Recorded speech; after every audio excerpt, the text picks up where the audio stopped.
For No Eyes Only is a German teen film which follows a 16-year-old computer geek who, after breaking his leg in a hockey accident, subsequently has no other choice but to spend his time in front of his computer all day long. He quickly finds a solution for his boredom when he discovers a way to hack into the webcams of all of the students of his high school. After discovering an incident which he suspects to be one of his fellow students murdering his abusive father, he embarks on a mission to uncover the truth about what actually happened with the help of an equally fascinated longtime crush.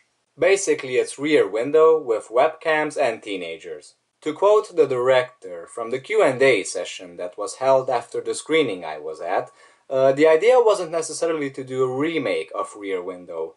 Rather, it was more like paying an homage to it and to Alfred Hitchcock. The film was made on a shoestring budget of €1,000, self-financed by the filmmakers who had won the money as a prize for a short film they did about a year before. If I remember correctly, I think they spent a total of €10,000 just to get the rights for the different properties that show up in the film, like the Star Wars toys, for example. It should be taken into consideration that that's still an insanely minuscule amount of money for a feature-length film, plus the fact that the two main actors, as well as everyone else who worked on the film, were all amateurs, but amateurs in the traditional sense, like people with no real prior experience.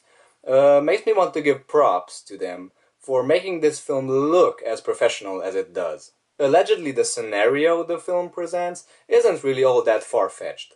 Apparently, hacking into webcams is a relatively simple thing to do. It's a good thing I unplugged mine. The movie has this very kind of loose and improvisational feel to it, which is very charming, considering that the tone of the film, for the most part at least, is very light and amusing and playful. From what I understood, they didn't have a script written at all, and even when they started filming, they still didn't have an actual ending planned out. And that kind of shows, because towards the end, the film starts suffering a little bit from inconsistency. It kind of overshoots its target. I think I have the same kind of problem with this as I do with something like White God, for example, which is a film similarly to this one, that also turns into a horror movie in its third act, even though it starts out as a drama.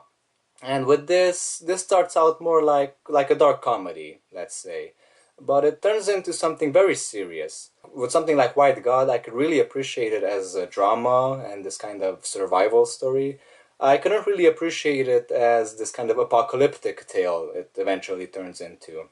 And with this one, I can really appreciate it for like something like a farce, or this kind of homage they were going for, but as an actual thriller, it's not that amazing. There are more moments of humor than there is suspense, which is good, because the film's strong points definitely lie in its hilarity rather than its thriller aspects. But it is very enjoyable, if you don't take it too seriously.